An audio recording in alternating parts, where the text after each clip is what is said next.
Hey guys, this is Mr. Breen, and in this video I'll be talking about factors that can change supply. Alright, here's another good supply table for lemonade. So at the price of 25 cents, again, 50 cups of lemonade will be produced.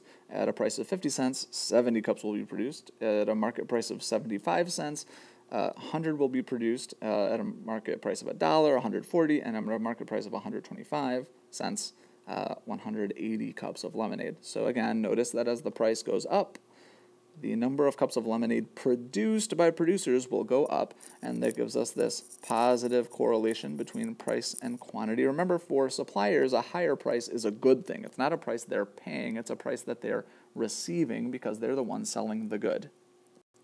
And remember, too, that an increase in price doesn't actually increase supply, it just increases quantity supplied. It doesn't shift this whole curve, it just moves us from one point to another point on the curve. So the question when we're asking what can change supply, what we're really asking is, well, what could make it so that at a price of 25 cents, it's not 50 cups of lemonade that will be made, instead it's 80. And it's not 70 cups of lemonade at 50 cents that will be made, instead it's 100. And then maybe 120 and 160 and 230. In other words, the real question is, what will make it so that at every price, no matter what price it is, producers will produce more than they used to produce at that price?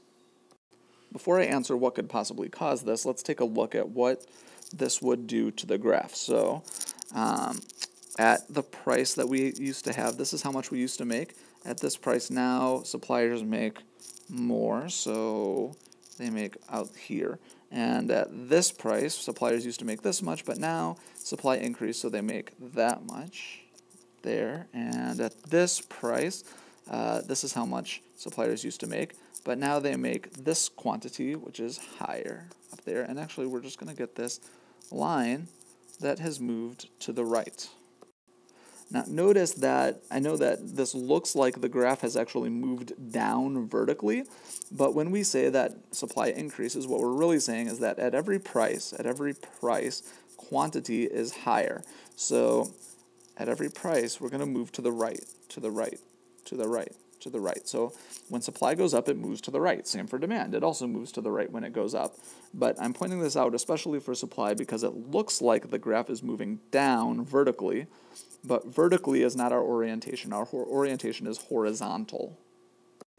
Well, what if supply went down? Well, the opposite would happen. We'd have a point here, because at this price, instead of making this much, people now produce less. Suppliers produce less. And a point there, and a point there. There we go. So S3 is lower supply.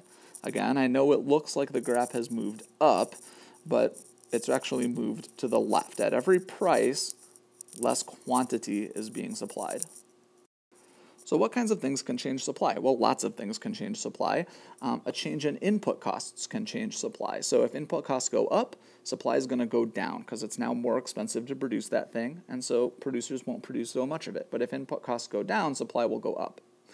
Production technology will also affect this. So if production technology gets better, and by that I mean that producers now adopt some technology that enables them to produce things more cheaply, okay, that's going to reduce costs and it will increase supply. So producers will be able to produce more even if they can't charge more for their good.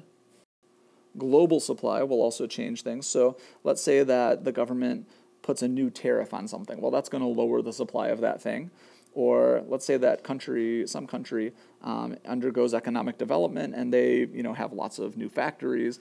Well, that's going to raise supply. Or what if there's a war in a country? That might lower supply.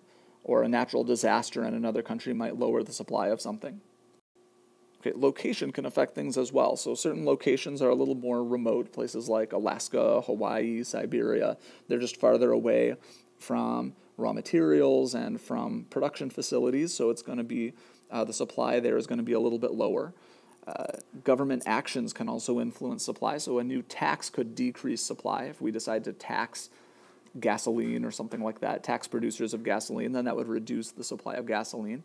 New regulations will reduce supply as well because it will make it more expensive for companies to produce what they used to produce for cheaper.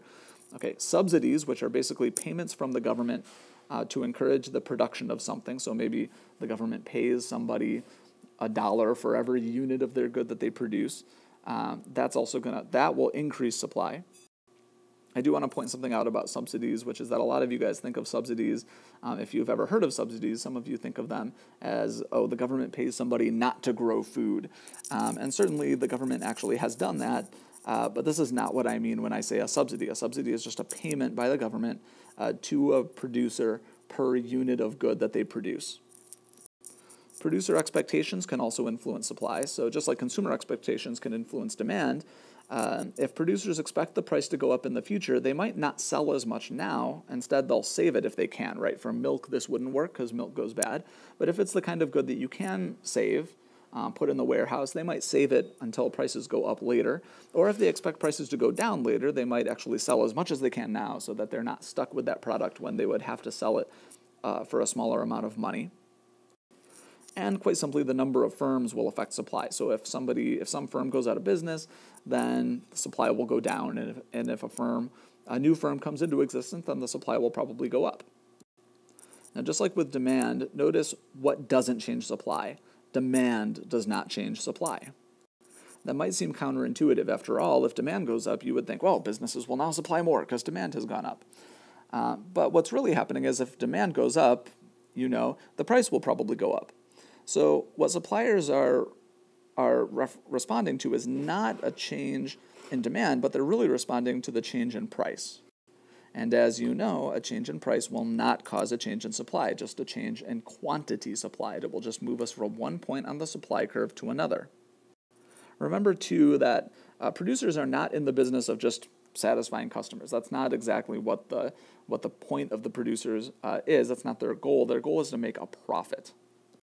So they're not going to automatically make more just because people want more at every price, necessarily. Now, we think that because of certain market mechanisms that we'll talk about, they probably will, because they'll be able to charge a higher price. But a change in demand doesn't actually change the supply curve. The supply curve will only change in response to one of these kinds of things.